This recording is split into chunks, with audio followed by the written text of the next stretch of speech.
네, 오늘 있었던 뉴스들의 핵심을 짚어드리는 뉴스 하이라이트 시간인데요. 오늘은 특별히 김수민 평론가와 함께합니다. 어서 오세요. 네, 반갑습니다. 네, 어제 밤부터 이 미래통합당에서 굉장히 시끌시끌했어요. 밤에 새벽이었습니까? 밤에 네. 하여튼 회의를 한번 소집을 했는데 정족수 미달로 그래서 그렇습니다. 새벽에 긴급하게 미래통합당이 오늘 오전 6시 반이었습니까? 최고위를 열고 부산 금정, 경주 화성 그리고 의왕 과천 이렇게 네 곳의 공천을 취소했어요. 왜 그렇습니까? 이게 뭐 일일이 설명하지 네. 않겠다라고 황교안 대표 쪽에서 밝히고 있기 때문에 뭐 자세하게 각 지역별로 어떤 이유다라고 다 따지고 들어가기는 어려울 것 같은데 네네. 일단 본선 경쟁력 얘기를 했어요. 본선 네, 경쟁력. 원래 공천하기로 했던 후보들이 네.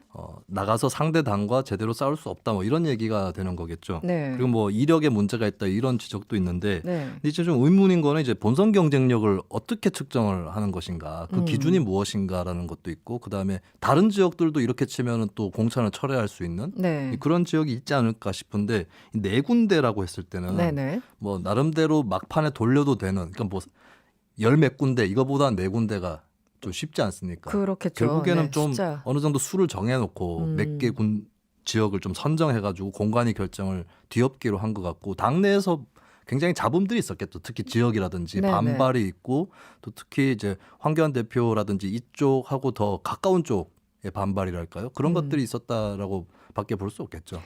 그 일부는 전략 공천을 한 곳이고 일부는 심지어 경선까지 마친 곳인데 네. 이렇게 뒤집을 수 있는 것인가 여러 가지 좀 후폭풍이 있는 것 같은데 이번 결정을 두고 일각에서는 황교안 대표의 승부수다 이렇게까지 표현을 하고 있어요. 물론 네. 공간이 지금 대행 맡고 있는 위원장은 굉장히 반발하고 있는 상황이고 네.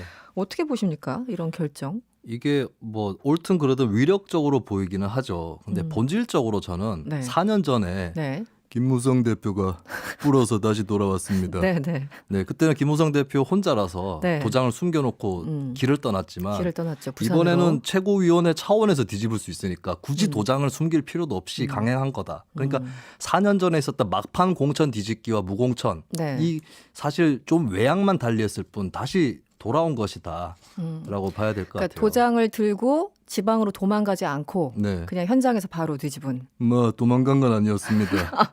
울적해서 길을 울적해서. 떠났습니다. 뭐 이렇게 얘기할 수도 있겠죠. 네. 그때 이 바닷가에 있었던 그 김무성 당시 대표의 사진이 지금 갑자기 떠오릅니다. 네. 그리고 뭐 성대모사 하신 김에 이분도 그냥 계속 하시죠. 통합당에서 이분에 대해서도 아직 끈을 못 놓고 있는 것 같아요. 계속 영입 얘기가 나오는데 어떤 분이죠? 김종인 네. 전 더불어민주당 비상대책위원장 겸 네. 전 새누리당 비상대책위원이시죠. 네. 이분한테 왜 이렇게 목을 매는 걸까요? 그 제1당은 내가 만들었다고 봐요. 네, 제1당을 만들 수 있는 사람이다라는 건데 실제로 네. 김종인 전 대표의 위력이 어느 정도인지를 떠나서 네. 하필이면 최근 선거에서 그분이 있었던 당이 제1당이 되긴 했어요. 네, 선방했죠. 네. 2012년 선거도 그렇고 2016년도 그렇고 네. 저는 이제 글쎄요 김종인 전 대표가 독자적인 정치인으로서의 영향력이랄까 이런 것들은 강하지는 않다고 보거든요. 네. 근데 이제 우리가 음식을 시킬 때도 네. 막판에 토핑을 뭘로 할 거냐 이게 굉장히 중요하죠. 중요한 거죠. 네네. 이게 얻는 거에 불과하지만 고명이든 토평이든 네. 이게 활용점정이 될 수 있는 것이고 지금 통합당에서 어떻게 보면은 김형호 공관위원장을 앞세워서 네. 굉장히 과감한 물갈이를 했고 이것은 어떻게 보면 통합당의 선거 전략상으로는 그나마 이제 가장 뭐 주요했다라고 볼 수 있거든요. 근데 최근에 다시 또 공관위하고 최고위하고 이렇게 삐걱거리고 네네, 악재들이 조금씩 올라오고 있는데 이 상황에서 중간층을 상징할 수 있는 인물. 네. 그러니까 대변한다기보다 저는 상징한다고 보는 게 네. 김종인 전 대표는 보수 진영에서 몸담았던 인물입니다. 네네. 예, 그렇죠. 예전에 박정희 전두환 정권 때 그렇죠. 일을 네. 했었고 노태우 정권 때도 중책을 맡았었고 그런데도 이제 경제민주화를 계속 반복해오면서 트레이드 마크로 삼았거든요. 네. 그걸 봤을 때 진보 보수 양쪽 또는 중도층에게 호소력이 있고 미래통합당에게 지금 어떤 별다른 카드가 없을 수 있어요. 이거는 통합당뿐만 아니라 민주당도 마찬가지인 게 지금 정책이나 공약을 내놓는다고 해서 국민들이 와 이런 게 나왔다 이런 반응이 아니거든요. 국민들 어차피 판단이 어느 정도 서 있는 상황에서 그러면 누가 조금 더 과거의 자신을 내려놓고 있느냐 한계를 벗어나고 있느냐 이걸 볼 텐데 그 상징은 결국에 정책보다는 현실 선거에서는 인물이 될 수밖에 없고 그렇다면 네. 김종인 전 대표를 영입해야겠다라고 판단을 통합당은 하고 있는 거죠. 얼핏 보면 예전에 이제 새누리당에서 일을 하실 때도 그렇고 문재인 대통령 이제 그 당대표하면서 왜 집까지 찾아가면서 네. 김종인 대표한테 뭐 이런 장면들도 있었잖아요. 그런 과거의 전력도 보면 김종인 대표가 만만하신 분이 아닌데 황교안 대표 입장에서는 시어머니 하나 더 생기는 격 아닌가요? 좀 그런 느낌도 들던데. 근데 뭐 김종인 전 대표가 좀 쓰임새가 더 큰 거는 네. 어떤 당이든 간에 뿌리가 없어요. 그러니까 그 당을 뭐 장악해가지고 네. 대신 깨차고 들어와서 원래 하던 사람을 밀어낸다거나 그 정도는 그건 아니거든요. 아니니까. 그리고 김 전 대표도 이제 좀 고령이시고 하기 때문에 네. 뭐 굳이 그렇게 예전에는 민주당에서는 한번 대표를 해보려다가 네. 추대가 안 된다고 하니까 이제 포기를 했는데 네. 더더욱이나 현재 시점에서는 좀 그것은 힘들 것이다. 그렇다면 이제 당에 있는 사람들 입장에서도 좀 더 무난하게 영입할 수 있는 카드라고 본 것 같습니다. 네. 민주당 얘기도 좀 해볼까요? 이 더불어시민당 쪽으로 본격적으로 의원 꿔주기가 시작된 것 네. 같습니다. 지금 몇 명 정도 갔죠? 지금 이제 비례대표 3명, 뭐 심기준, 재윤경, 정은혜 의원에다가 네. 지역구 의원 또한 4명 정도가 네 이종걸 의원 등등 그 경선에서 탈락한 이번 네. 총선에 출마하지 않는 의원들이 옮겨가게 됐습니다. 네. 어떻게 보세요? 이 지금 과정들이 네. 더불어시민당이 일단 출범을 했지만 여기에 대해서 비판적인 시각들이 굉장히 많잖아요. 그리고 네. 지금 과정도 그 내부에서 이제 비례 순번 정하는 데 있어서도 여러 가지 잡음이 있는 것 같아요. 네. 어떻게 보십니까? 2월 5일에 있었던 일인데 네. 이재정 민주당 대변인이 네. 미래통합당이 미래한국당 쪽에 의원 꿔주기를 음. 하는 거에 대해서 이거 굉장히 후안무치한 일이다. 네, 네. 국민들에게 용납이 안 되는 일이다. 이런 취지의 논평을 했는데 그 일을 이제 민주당이 하게 됐다는 하고 거죠. 있는 거죠. 예, 네, 그것은 사실은. 이제 어쨌든 민주당이 책임져야 될 그런 부분이 될 것 같고요.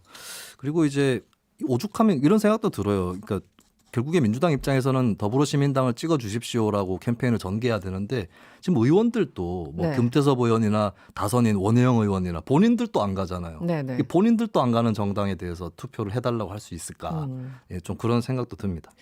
결과를 봐야 되겠는데 지금 그렇다 보니까 더불어시민당도 확실하게 우리가 뭐 압승할 수 있을 것이다라는 전망을 내놓기는 힘들고 그러다 보니까 열린민주당이 더 신경이 쓰이나 봅니다. 굉장히 오랜만에 이 단어를 들어요. 참칭이란 단어를 정말 몇 년 만에 들어보는 것 같은데 이해찬 대표가 열린민주당을 향해서 민주당을 참칭하지 말라 이렇게 던졌습니다.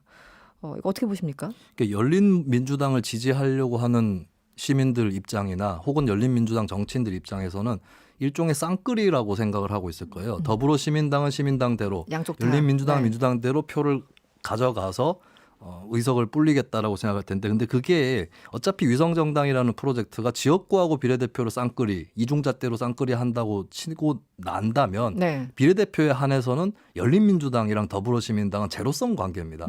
한 사람이 어차피 하나의 정당만 찍을 수가 있는 것이고 그러면 네. 표를 나눠 가지는 거고 비례의석도 나눠 가지는 거거든요. 네네. 근데 묘하게 된 것은 이 더불어시민당의 민주당에서 파견한 비례대표 후보들이 네. 순번이 11번부터예요. 네네 그렇죠. 네, 잘못하면 그러니까 이게 뻔하게 예상되는 거는 열린민주당이 선전해서 비례대표 의석을 가져가는 만큼 네. 민주당 출신 더불어시민당 비례대표 후보는 낙선한다는 낙선되는 겁니다. 가능성. 그러니까 극명하게 얘기하자면 이번 총선이 주진형 대 김홍걸의 대결이 될 수도 있다. 열린민주당 네. 후보와 비례 후보와 더불어시민당의 민주당 출신 후보 간의 제로성 게임이다. 이건 분명합니다. 어쨌든 열린민주당에서는 주장하기로는 우리는 표를 더하는 사람들이지 빼는 사람들이 아니다. 네. 뭐 이렇게 주장을 하고 있죠.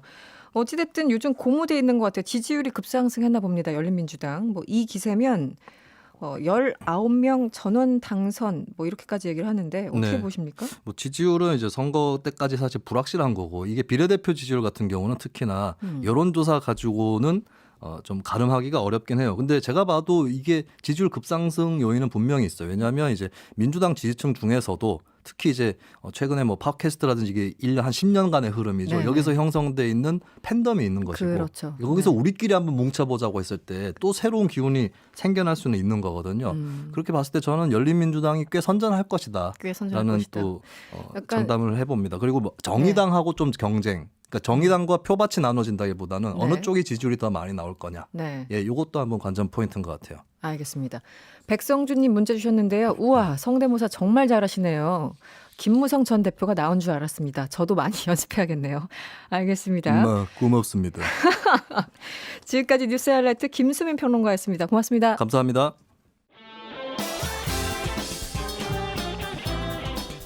여러분의 퇴근길을 꽉 채워드립니다. 평일 저녁 6시 5분 이승원의 세계는 그리고 우리는